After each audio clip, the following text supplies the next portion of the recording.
Hey everyone, I've tried to record this video like a few times now, but there's a lot to cover and it's been difficult for me. So I'm going through a lot, and it's Men's Mental Health Month. And you know what? I'm turn the phone this way. Shit.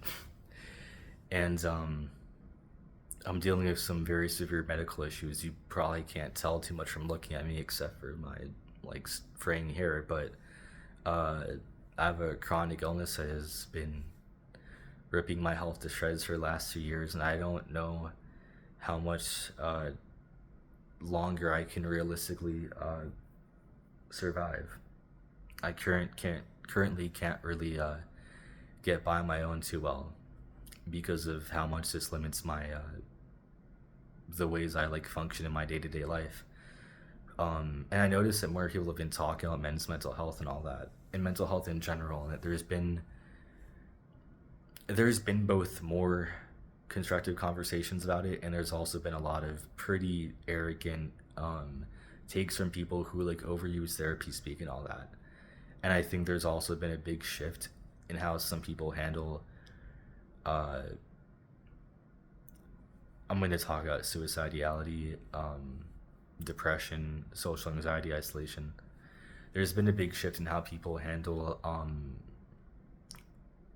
teaching others how to help someone who's suicidal or severely depressed, in ways that I think are just really not helpful. And I think that while I have always kind of lived by the idea of life's not fair, but we make it as fair as we can, I think there's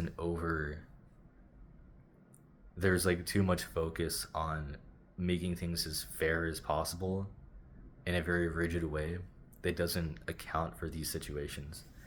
Um, so I'm gonna try to keep this short, and this is not the kind of content that I want to make, but I feel like it's something I feel compelled to do, and I feel like could really help a lot of people. Because I honestly think I have good takes on this. I've been suicidal for the last 3 years. I got diagnosed with fibromyalgia about a year and a half ago. Um, November 2023. This is pretty much right before my mom died.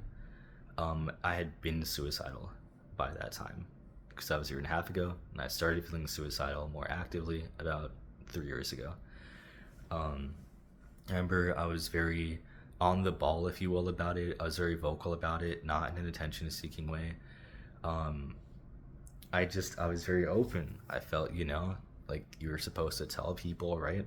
And seek help from your loved ones and professional help if you need it, and that's not always needed.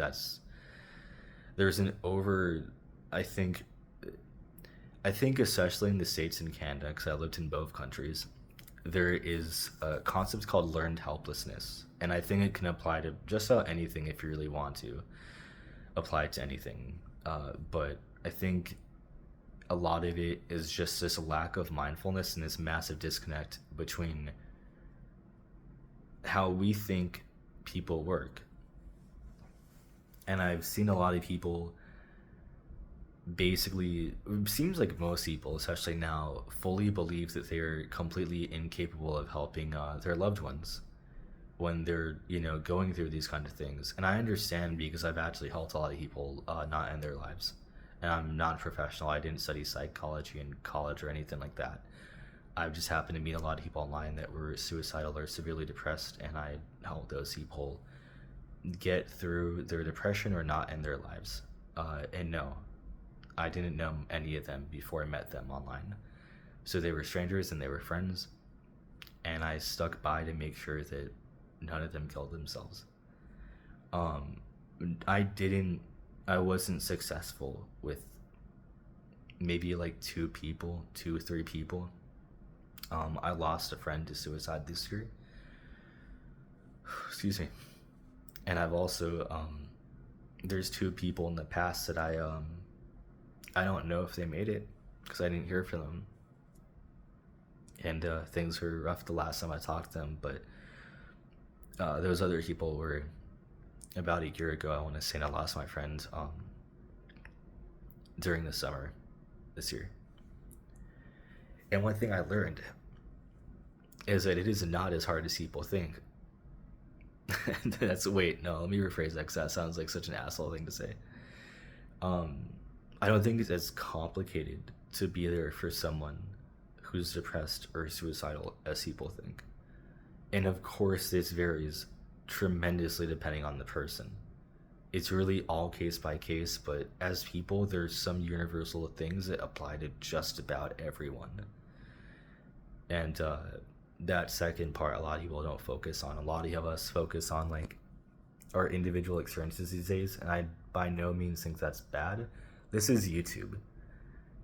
That's to be expected, especially on here, right? Um, and I watch a lot of like content creators. I'm very like much in that whole culture, so I totally understand that. But I think that this over focus on, I'm like this and only this works for me, I think stunts a lot of people, and it not only makes it difficult for us to help ourselves, not just with like mental health, but things in general in life. I think it keeps us very like rigid and closed off to growth. And everybody has their different like ways of working through these things, especially looking at the time here, uh, feeling suicidal and depressed and all that kind of stuff, or just growing in life in general. But um, through helping those people, like I mentioned, I kind of saw the different ways people get to that point. And I know that for me, when I told my friends and family about it, they were there and they made sure to say like we love you and all that kind of stuff a lot. And there was a lot of emotions involved. It wasn't like they didn't care and like they were cold, anything like that. But I think you can tell when people don't understand just how urgent something is. Um, and you can just kind of tell when someone's heart is in it or not. Um, and you can start to notice patterns for how much people can handle, how much they're going to stick with you through.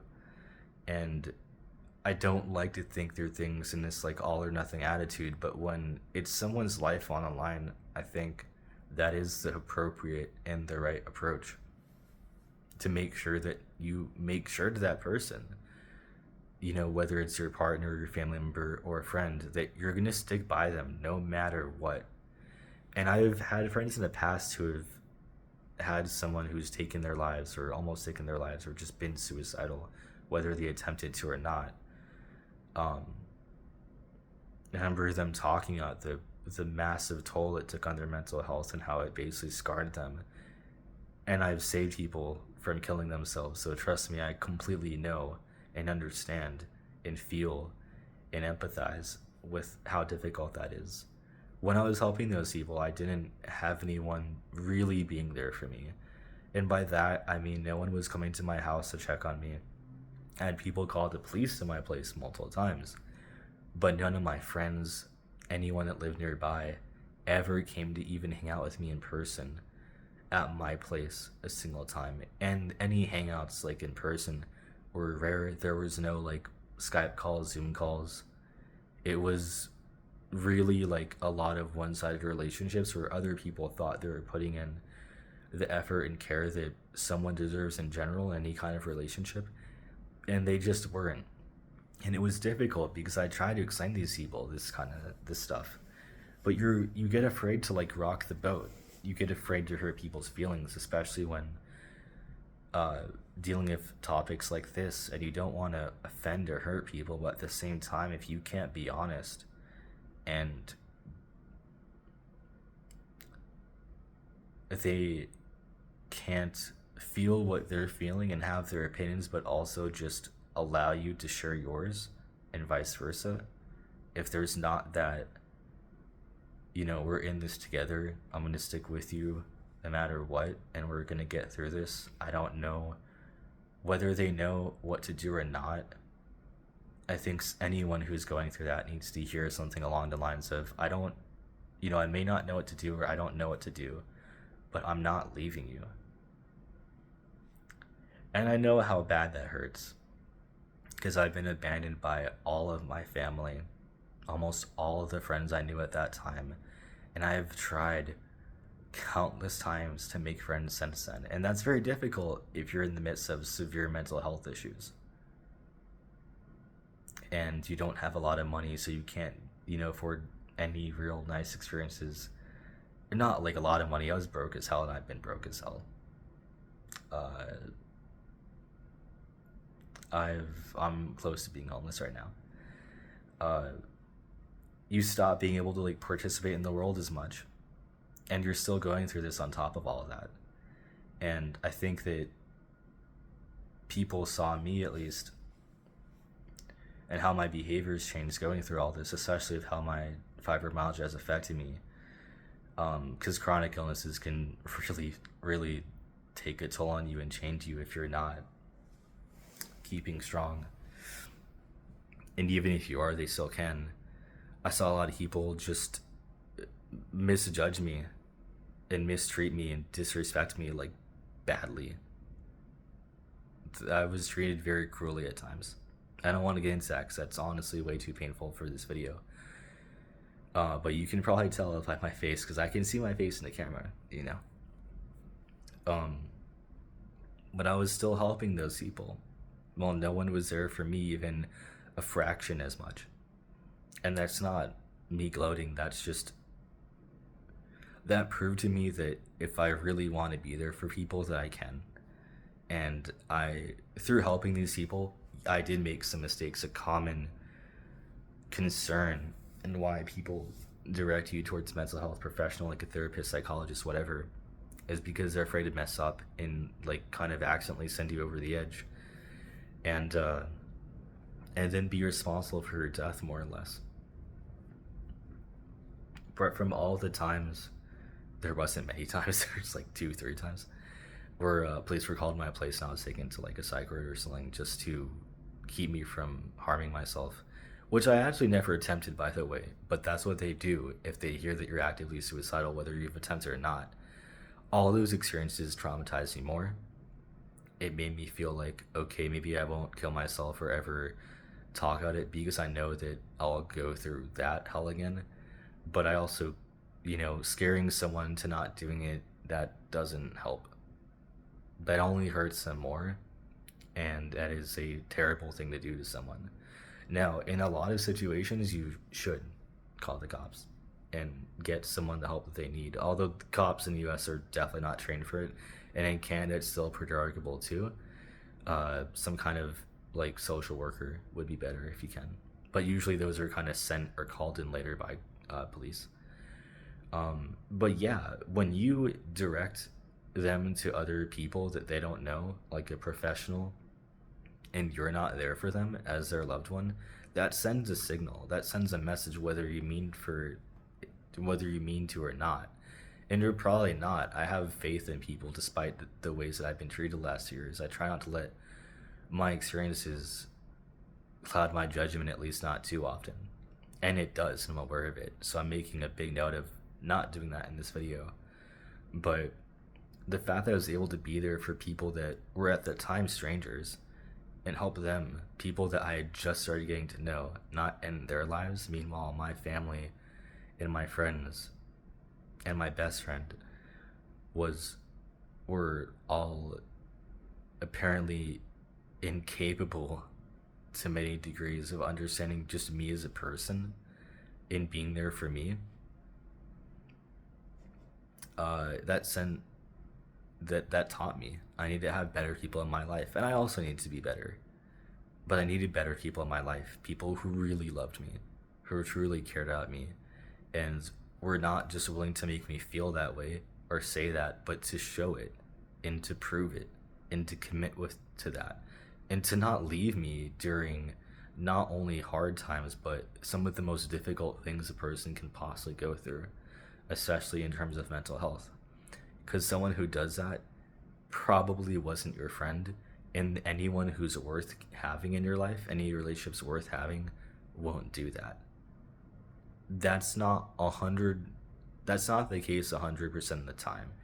If you're doing crack and you're going through like deep dark relapses or something like that, and someone leaves you, that's much more understandable. Although I do feel for you. I haven't done anything like that, by the way, but I've heard stories. Fentanyl was a big thing in Montreal where I used to live. It's a big problem there, especially among homeless people, and that was hard to see. Um, I'm gonna wrap this up because it's getting really long now. But if you have someone who's going through that, or you ever get a hunch, just check on them. I know it can piss people off when you ask if they're okay and they keep saying no, and they're like, "Now I'm mad." But there's like some kind of saying. I think it goes along the lines of, uh, what is it? Like the people who check on you when you're silent are the ones who really care, or something like that. That goes a big way for mental health. I'm sure you've all seen the different skits on like TikTok and Instagram and stuff like that, kind of illustrating that. Um, Communication is key, and no, we can't read other people's minds, but there is deep connections where people even feel like that's a thing. And I think that if you really know someone, you can start, their signs for when they're not okay. If they just, hide things, if they act a certain way, if they start like joking more to cope, or if it's more obvious, like they're really sad or they're gloomy or they're like isolating themselves, whatever. If you really want to make that effort, you can. And we're all bogged down. Life is hard as fuck these days. But when you want to make time for someone, you can. You can carve out 5 minutes. Everyone deserves to have someone who can be there for them during a crisis or an emergency or just a really dark place at 3 a.m. And I would hope that if you have someone like that that would do that for you, that you would do the same for them. Because we can look at dating and say, I can find someone better. We can look at our friends and find someone better in some kind of way. We can look at our fucking family. A lot of us can, and say, yeah, that's not a perfect family. Let me go be with like your aunt or your uncle or your mom. You can look at your friends' families and be like, man, they have a very functional family, and I not so much. But the people who you choose to have in your life, make sure those relationships were worth having. Make sure they're built on a strong foundation, and make sure that you're going to be there with each other. Excuse me, through thick and thin. Because if it can't survive the test of time and all these other things, then how real was it really? Not much. I don't really see why having. I don't think that low maintenance or easy relationships, whatever you want to call it, I don't think that those are all shallow. That might not be the case. Life is complicated. It's a lot more nuanced than people make it out to be, especially these days. But if you're really, if you really love someone, I'm just gonna say, I know it's gonna get a lot of side eyes and stuff. If you really love someone and they're going through anything like this, don't ever fucking leave them. Especially if you're your kid. Don't leave it up to someone else to make sure they're okay. If it's your family member, if it's your dad, if it's your mom, if it's your brother, your sister, if it is your friend, whoever, don't leave it up to someone else to make sure your loved one is okay. Because you're their loved one. Do that for them. That is the role that you have in their life. Before I end this, because it's almost going on like 20 minutes now. Um, my old therapist told me that I can help you navigate life, and I can help you navigate all these problems, and I can teach you new coping mechanisms, but I can't replace every part of your support system. And he told me you do need them. You can't keep going through this. I really worry for you if people keep leaving you in your hardest moments and keep taking those times to criticize you, insult you, and put you down instead of being there for you. He didn't say it quite like that. In his own words, we had this like one talk over many different discussions, but he did say in one particular discussion that he can't fit all those roles, and that was never his job. And it's not even talking out from like it's not my job to do this, or it's not my responsibility. That's like it's actually a job. If we treat our loved ones like it's not my job to do this, when it comes to them being in a vulnerable place like that, that is one of the most dismissive and painful approaches to receive from someone else. So don't do that. That psychologist, that psychologist, that therapist, might not be able to save them, and they might.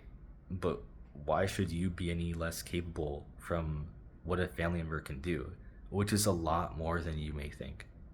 It is a lot more than you may think. We're all a lot more capable than we think. And it's overwhelming and it is hard, but when it is someone's life on the line, or their spirit, their sense of self, their faith in the world, that is precious. And just as much as it may be up to them to keep it intact, it's also up to us. Because at the end of the day, all we got is each other. You can lose a house, you can lose a job, but to lose each other or to lose ourselves, that's when things are really dark. So please be there for them.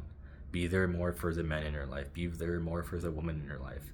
And don't take each other for granted. And if you've gone through anything like I've gone through, seek out and find people. Do everything you can to find your people. People who will really be there for you. Good friends, real friends. I'm going to end this here because I've been getting pretty charged. If I make any more content after that, it's definitely not going to be anything like this. But I need to get my thoughts out and I need to speak on this issue because I've seen a lot of bad takes. But I hope that this was cohesive enough. I know it's been all over the place. Give me your feedback. Let me know what you think. Do you think I'm dead wrong? Do you think I'm being an asshole? Do you think that I had some points there? Do you think that, maybe I said something that you felt like you couldn't word well yourself? Let me know. Take care, guys. Peace.